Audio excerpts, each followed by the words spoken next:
স্বাধীনতার 54 বছর গেল, আর কত বছর এরকম আমাদেরকে টুকরা টুকরা করে রাখা হবে? আমাদের স্পষ্ট ঘোষণা, আমরা কোনো মেজরিটি এবং মাইনরিটি মানি না, আমরা সবাই মিলে ইউনিটি, একটাই জাতি আমরা। আমাদের পরিচয় আমরা বাংলাদেশি, হ্যাঁ, তারপরে অবশ্যই আমার পরিচয় থাকবে আমি একজন মুসলমান, ইনি একজন হিন্দু, তিনি একজন বৌদ্ধ, হয়তো আরেকজন খ্রিস্টান। এই 4 ধর্মের বাইরে বাংলাদেশে অন্য কোনো ধর্মের লোক নেই। যাই হোক, আমরা সবাইকে নিয়ে চলার পক্ষে, কিন্তু এটাও সত্য যে কেউ যেন কারো ধর্মীয় আবেগে খুচাকুচি না করেন, সুরসুড়ি না দেন। যারা মেজরিটি মাইনরিটির জিগির তুলে রেখেছিলেন, আমি আল্লাহর উপর ভরসা করে বুকে হাত দিয়ে বলছি, তারা যাদেরকে মাইনরিটি বলতেন, এই ভাইদের সম্পদ, ইজ্জত এবং তাদের জীবনের পর সবচেয়ে বেশি ক্ষতি সাধন করেছে তারা। আমি দাবি জানাবো, বাংলাদেশ সরকার এবং জাতিসংঘের যৌথ উদ্যোগে 1972 সালের 10 জানুয়ারি থেকে আজকের দিন অর্থাৎ 2025 সালের এই 26শে ফেব্রুয়ারি পর্যন্ত বাংলাদেশে যত ঘটনা ঘটেছে এরকম, সেইগুলা অনুসন্ধান করে তার শ্বেতপত্র বাংলাদেশের জনগণের সামনে প্রকাশ করে দেওয়া হোক। তাহলে জনগণ জানতে পারবে কারা সত্যিকার অর্থে মানুষ খুন করেছে, ইজ্জত লুণ্ঠন করেছে, সম্পদ লুণ্ঠন করেছে। সম্মানিত বন্ধুগণ,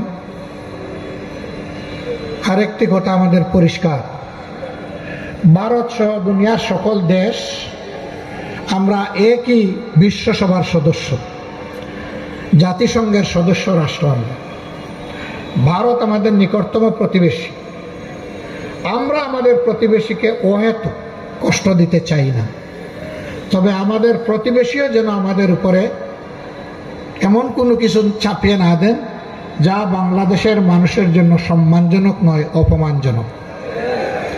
যদি এরকম তারা কিছু করেন, দেশের স্বার্থে আমরা সেদিন ভূমিকা পালন করতে কারোর চোখের দিকে তাকাবো না। পঞ্চগড়ের ন্যায্য কতগুলো দাবি ইতিমধ্যে উত্থাপিত হয়েছে। সদর হাসপাতালকে 100 থেকে 250 বেডে উন্নীত করা, একটি বিশ্ববিদ্যালয় কায়েমের দাবি, চীন এবং বাংলাদেশের যৌথ উদ্যোগে একটা বেসরকারি মেডিকেল কলেজ এখানে নির্মাণ কার্যক্রম শুরু হয়েছিল, অদৃশ্য হাতের ইশারায় বন্ধ হয়ে গেছে। এইটা পুনরায় চালু করে তাকে পূর্ণাঙ্গ রূপ দেওয়া এবং চিনিকল পুনরায় চালু করা, এসবগুলো দাবি ন্যায্য। তবে বিশ্ববিদ্যালয়ের ক্ষেত্রে আমার কথা আছে। পঞ্চগড় এখন কৃষিজ উৎপাদনে বাংলাদেশের একটা শীর্ষস্থানীয় জেলা। সকালবেলা অথবা বিকালবেলা কেউ যদি পঞ্চগড় শহরে ঢুকে, দেখবে সারি সারি ভারী যানবাহন, সেইগুলা সবজি তরকারি লোড করে যাওয়ার অপেক্ষায় আছে। অথচ বিভিন্ন মৌসুমে যে সমস্ত সবজি এবং তরকারি উৎপাদন হয়, শুধু সবজি তরকারি না, এখানে কিন্তু এখন অনেক দামি ফল ফলাদি উৎপাদন হয়, কিন্তু এগুলা সংরক্ষণের জন্য বাস্তব কোনো ব্যবস্থা নেই, সরকারি কোনো উদ্যোগ নেই।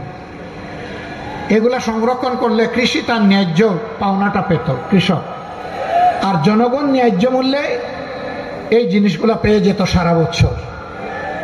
আমি দাবি করব এইখানে একটা কৃষি বিশ্ববিদ্যালয় চালু করা হবে। পঞ্চগড়বাসীর জন্য এটি হবে সবচাইতে উপকারী। সাধারণ শিক্ষায় শিক্ষিত হয়ে বেকারের মালা গলায় নিয়ে ঘোরার চাইতে একজন কৃষিবিদ 1 সেকেন্ডের জন্য কখনো বেকার থাকে না। আমরা সেই রকম একটা শিক্ষার বন্দোবস্ত এখানে করার জন্য জোর দাবি জানাই।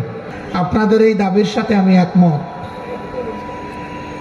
এই দাবি এই সরকার কতটা পালন করতে পারবে আল্লাহ ভালো জানে, কিন্তু আপনাদেরকে কথা দিচ্ছি, এদেশের ইসলাম প্রিয় দেশপ্রেমিক জনগণের নেতৃত্বে যদি সরকার গঠন হয়, তাহলে আপনাদের দাবি হবে আমার দাবি, এবং দাবি আর উত্থাপন করতে হবে না।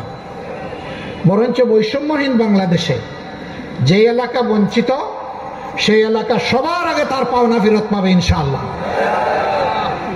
আর যে এলাকা পেয়ে গেছে তারাও বঞ্চিত হবে না, তারা পাবে তাদের ন্যায্য হিস্সা।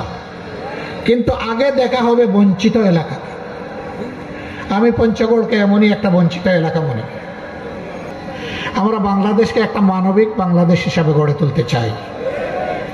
আমরা বাংলাদেশকে আর গডফাদারদের বাংলাদেশ দেখতে চাই না, গড মাদারদের বাংলাদেশও দেখতে চাই না, মাফিয়া তন্ত্রের বাংলাদেশ দেখতে চাই না, ফ্যাসিবাদের বাংলাদেশ দেখতে চাই না।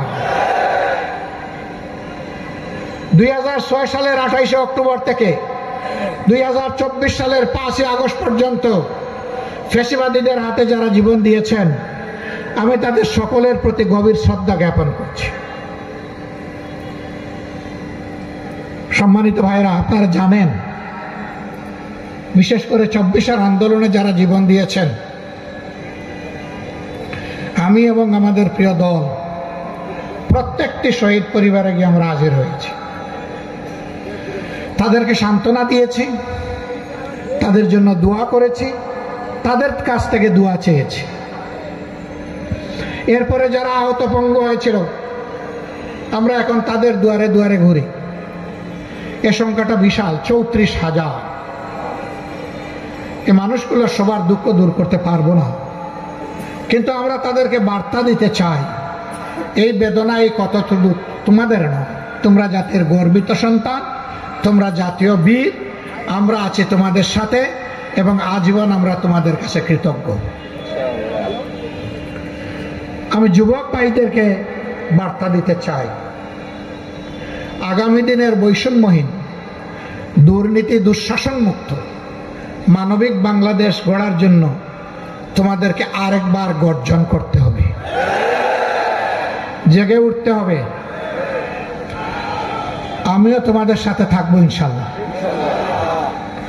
এখন বলবো, আপনি বললেন যুবকদেরকে, আপনার তো আপাদমস্তক সব সাদা দেখতেছি, নো প্রবলেম।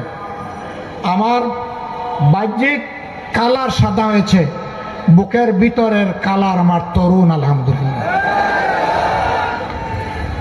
এবং সেই মানুষের মুক্তির মিছিলে আমি পিছনে থাকবো না, ইনশাল্লাহ আমি তোমাদের সামনে থাকবো। আমাদেরকে কেউ কেউ মাঝে মাঝে এখনো ভয় দেখান ধিক্কার জন্য। তারা বলেন এই হলে ওই হলে আবার আপনাদের ফাঁসি হয়ে যাবে। আরে ভাই, কারে ফাঁসির ভয় দেখান? যারা শহীদ হওয়ার জন্য উন্মুখ, যারা পাগল, তাদেরকে ফাঁসির ভয় দেখান।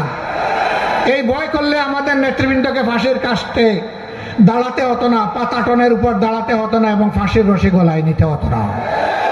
তারা হাসতে হাসতে ফাঁসির মঞ্চে গিয়েছেন। সুতরাং আমাদেরকে ভাই ভয় দেখাবেন না কেউ। এই ভয়কে আল্লাহ যেন চিরদিন জয় করার তৌফিক আমাদেরকে দান করে।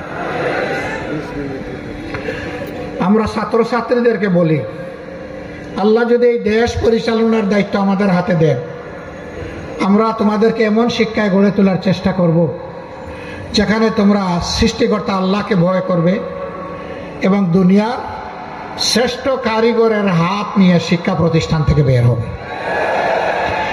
একদিনের জন্য বেকারত্বের অভিশাপের বোঝা তোমাদেরকে বহন করতে হবে না। শিক্ষার সার্টিফিকেট আসবে হাতে, সেই সাথে কাজেরও অফার লেটার আসবে তোমার হাতে। এরকম একটা দেশ করতে চাই। মা বোনদেরকে বলতে চাই, সমাজের উন্নয়নে সব জায়গায় ইনশাআল্লাহ গর্বের সাথে আপনারাও ভূমিকা রাখবেন। সাথে যে দুইটা জিনিস এখন পান না, সেই দুইটা জিনিসও পাবেন। একটি হচ্ছে মর্যাদা, আর একটি হচ্ছে নিরাপত্তা। এই মর্যাদা এবং নিরাপত্তার সাথে আপনারা দেশের উন্নয়নে অবদান রাখবেন ইনশাআল্লাহ।